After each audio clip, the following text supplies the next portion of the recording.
ఈ ఆకాశం ఎందుకు ఇలా ఉంది, అసలు ఆకాశం ఉందా లేదా? ఆకాశం అనేది ఆత్మ యొక్క స్వరూపము, మొత్తం విశ్వమంతా ఉంది, దానికి లెక్క కట్టలేము, కొలతలేదు. ఆల్రెడీ సూక్ష్మాతి సూక్ష్మమైన అణువులు పరమాణువుల యొక్క స్వరూపము సృష్టి అంతా వెదజల్లొద్దు స్వామి.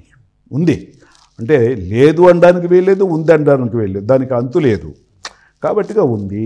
ఇప్పుడు ఈ ఉనికి ఎక్కడి వరకు ప్రొడ్యూస్ అయ్యి ఎక్కడి వరకు కేంద్రీకృతం అవుతుందో అన్నది మనం కొలతలు ఉండవు.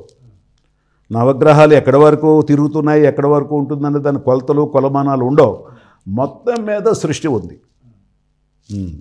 ఆ సృష్టియే పరిణామమే ఈ రూపాంతరాలు. ఇవన్నీ పర్వతాలు మన కంటికి ఏదైతే రప్పతీస్తే కనిపిస్తున్నాయో అవన్నీ అందులో ఫార్ములా. అందులో మానవాళి మాత్రము అది గ్రహించే తత్వము, మననం చేసే తత్వం మానవాళికి ఉంది. వేరే అది కొంతమంది ఆది మానవులు అంటారు. ఆదిలో ఇంకా గ్రహించేవారు. ఆది మానవులు అంటే మొట్టమొదట పూర్వంలో మన సృష్టికి పుట్టిన అక్కడి నుంచి వచ్చిన వాళ్ళు గ్రహణ మననాలు ఎక్కువ చేసేవారు. అలా రాను రాను జన్మలు తీసుకోగా జన్మల పరంపరలో గ్రహణ మననం తగ్గి సృష్టిలో ఏదైతే రూపాంతరాల్లో మన మనస్సు మననం గమనం చిక్కుకొని ఇదేంటి అదేంటి వీళ్ళేంటి ఇలా ఉన్నారు వాళ్ళేంటి అన్నది మనం మననంగా లోపల ఉన్న సబ్జెక్టు యొక్క రహస్యాలను మర్చిపోయి భౌతికములో మనం పడ్డాం. భౌతికంలో అదే మాయా అంటారు. భౌతికాన్ని గ్రహించే తత్వము మాయా. భౌతికంలో ఏముందన్నది మర్చిపోవడం అన్నది జ్ఞానం. అందుచేత మరలా ఈ భౌతికానికి లోపల ఉన్న అవ్యక్తానికి సంబంధం ఏదైతే ఉందో తెలుసుకోవడమే జ్ఞానం. ఆ సంబంధం తెలుసుకుంటే నీవెవరన్నది తెలుస్తుంది. మనము సృష్టి అంతా ఏమిటి, సృష్టికి మనకి సంబంధం తెలిసిపోతుంది. ఇక్కడ భగవంతుడు అంటే ఎవరు తెలిసిపోతుంది. భగవంతుడికి మనకి సంబంధం తెలుస్తుంది. ఇవన్నీ ఆటోమేటిక్గా వచ్చేస్తాయి స్వామి, ఆటోమేటిక్గా తెలిసిపోతాయి. కాబట్టిగా ఇవన్నీ కూడా మన మనన గమనాలే పెట్టుబడి. ఇదే సాధన, ఇదే యోగా, ఇదే సర్వస్వము, ఇదే అన్నిటికీ మూలం ఏంటంటే సాధన. స్వయము నేనెవరన్నది శోధిస్తూ ఉండాలి. అది కొంతమంది మహానుభావులు బ్రహ్మచారులై అడవులకి వెళ్ళి శోధించారు, కొంతమంది మీడియంగా శోధించారు, కొంతమంది ఏ శోధన లేకుండా అనర్గళంగా ధ్యాన ప్రకాశం చెప్తారు.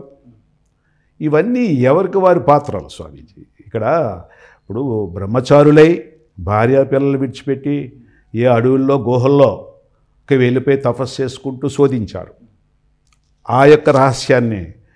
కానీ అంత శోధించకుండా ఎవరికైనా దొరకవచ్చు. అంత సాధన చేయకుండా కళ్ళు మూసుకుంటే చాలు సృష్టిలో తాను ఉన్నట్టు, తనలో సృష్టి ఉన్నట్టు ఆటోమేటిక్గా అనుభవాలు అయిపోతాయి. ఇక్కడ అనుభవం కావాలి. ఎంతసేపు సాధన చేశావు, ఎంతసేపు శోధించావు అన్నది కాదు సబ్జెక్టు. ఇది జన్మల పరంపర బట్టి ఈ అనుభవాలు, ఈ జ్ఞాన సంపద వస్తూ ఉంటుందని నా నమ్మకం స్వామీజీ. అది నేను తెలుసుకున్న విషయం. పర్వదినాలు, పండుగలు, ఉత్సవాలు, జాతరలు ఇవన్నీ మనకు అవసరమా గురుగారు? ఇక్కడ అవసరము ఉన్నాయి, అనవసరం ఉన్నాయి. అంటే ఏమీ లేదు. మనలో పూర్వీకులు దేహం విడిచారు, ఆయన మీద ప్రేమ ఉంది. ఆయన మీద ప్రేమతో ఆ ఆత్మపురుషుడిని భగవంతుడి కింద చూసేవారు. ఆత్మపురుషుడు ఎప్పుడైతే దేహం విడిచాడో ఆయన పరమాత్మలో చెందాడు. ఆయన ద్వారా మా నాన్నగారు, మా అమ్మగారు, పేరెంట్ వాళ్ళు మాకు ఆశీస్సులు ఇస్తారు. ఆశీస్సులు ఆయన ఆశీస్సులు పొందు భగవత్ స్వరూపులు. వాళ్ళ ఆశీస్సులు మనకు దొరుకుతాయని భావనలు ఉంటాయి కదా స్వామి. అంచేత ఈ పండగలు పెద్దలకు ఇవి చేయడం, క్రతువులు చేయడం అనేది నానుడిగా వచ్చింది. అలాగా మానవాళి ఆ భక్తి పరంపర అవ్వచ్చు, ఈ పండుగలు పబ్బాల పరంపర అవ్వచ్చు, సాటిస్ఫాక్షన్ కొరకే, ఆనందం కొరకే. కానీ రియల్ వస్తుందా లేదా అంటే అది భావమే కదా. ఏ భావం?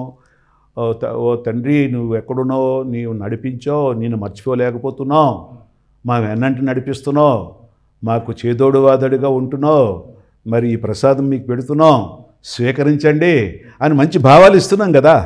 అలాగే భగవంతుడి దగ్గరికి వెళ్తున్నాం సార్. ఆ క్షణంలోనైనా మన భావోద్వేగాలు పాజిటివ్గా ఉంటున్నాయి కదా. ఇప్పుడు ఎక్కడ ఏది చేసినా మన పాజిటివ్ భావోద్వేగాలకి క్షణికానందం ఫలం అవ్వచ్చు, శాశ్వత ఫలం అవ్వచ్చు, మొత్తం మీద ఏదో ఫలం అందుతూ ఉంటుంది. నెగిటివ్ భావోద్వేగాలకి ఫలం అందుతూ ఉంటుంది. ఏదైనా క్షణికానందంతో భావన చేసినా మనం కాదనకూడదు, శాశ్వతంగా ఏదైనా భావాలే కదా స్వామీజీ. అందుచేత ఈ స్వయం శోధన అనేది, ఈ ఆత్మజ్ఞానం అనేది, ఈ ఆత్మని తెలుసుకోవడం అనేది హయ్యెస్ట్, అన్నిట్లకంట నెంబర్ 1 హయ్యెస్ట్ అనమాట. ఇది అనుభవాల సంపద ఉన్న వాళ్ళకే, ఎక్కువ ఎన్నో జన్మల అనుభవాల సంపద ఉన్న వాళ్ళకే ఈ స్వయం శోధన జరుగుతుంది. ఈ శరీరం నుంచి ప్రాణం బయటికి వెళ్ళడం అనేది మనకి తెలిసే క్రియ, తెలియకుండా దాని అంతా అదే జరిగిపోయే క్రియ గురుగారు. శరీరం నుంచి ప్రాణం వేరవడం అంటే స్వామి, అది ఎలా వస్తుందో చెప్పలేము. ఆ సమయంలో ఆ ఆత్మస్వరూపుడు శరీరం నుంచి ఎలా వెళుతాడో ఆయన అనుభవాలే, కానీ ఆయన అనుభవాలు చెప్పడం.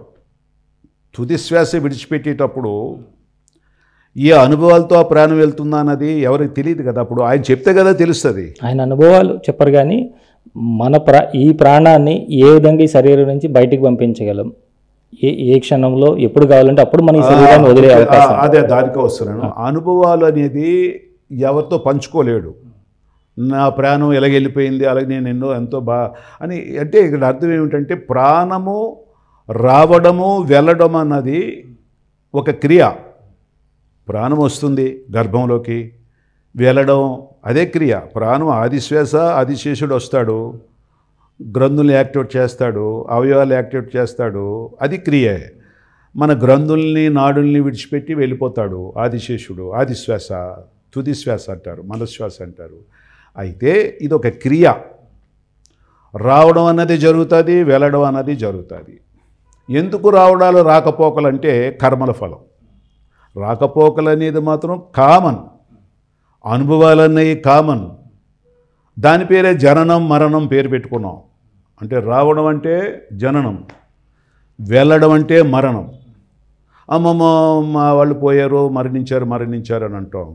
అంటే జననం మరణం అనేది ఒక క్రియ జరుగుతుంది సృష్టిలో. ప్రతి మానవాళికి, జంతుజాలానికి, అన్నిటికీ ఆ క్రియ జరగవలసిందే. కానీ మన దగ్గర లేడు కాబట్టిగా, మనల్ని విడిచి వెళ్ళిపోయాడు కాబట్టిగా చనిపోయాడు. మరలా ఆ కర్మ భోగాలను బట్టి వేరే శరీరంలోకి వెళ్ళిపోయి మళ్ళా బాలుడిగానో బాలికగానో వృద్ధి చెందుతాడనో తెలియదు. అది జ్ఞానం. దేహం విడిచిన ఆత్మపురుషుడు 11వ రోజుకి ఇంకొక శరీరాన్ని దాలుస్తాడన్నది తెలియదు. అంచేత బాధ, రోగస్త్రం, దుఃఖస్త్రం అవుతారు. అయితే కామన్గా వస్తాడు, వేరే శరీరం దాలుస్తాడు అని తెలిసిందనుకోండి కాస్త దుఃఖం తక్కువ ఉంటుంది. తెలియకపోతే ఏమైపోయాడు అన్నది భ్రాంతి ఎక్కువ ఉంటుంది కదా ప్రజల్లో. అది ఉన్నవాళ్ళకు ఉంటుంది, అయితే ఆటోమేటిక్ మర్చిపోతారులేండి. కానీ ఈ కర్మఫలాన్ని పట్టుకొని ఏదో బాలిక శరీరంలో, బాలుడు శరీరంలో ప్రవేశిస్తున్నాడు, ఎవరో నాన్నైతేనా మా అమ్మ అదే ఎలా ప్రవేశిస్తున్నాడని తెలిస్తే కాస్త మనసు ఆనందంతో ఏదో దుఃఖపడకుండా కాస్త రియలైజేషన్ అవుతారు. పూర్తి తెలియని వాళ్ళు ఎక్కువగా సంవత్సరాల తరబడిని, నెలల తరబడిని ఏదో గుర్తొచ్చినప్పుడల్లా బాధపడుతూ ఉంటారు.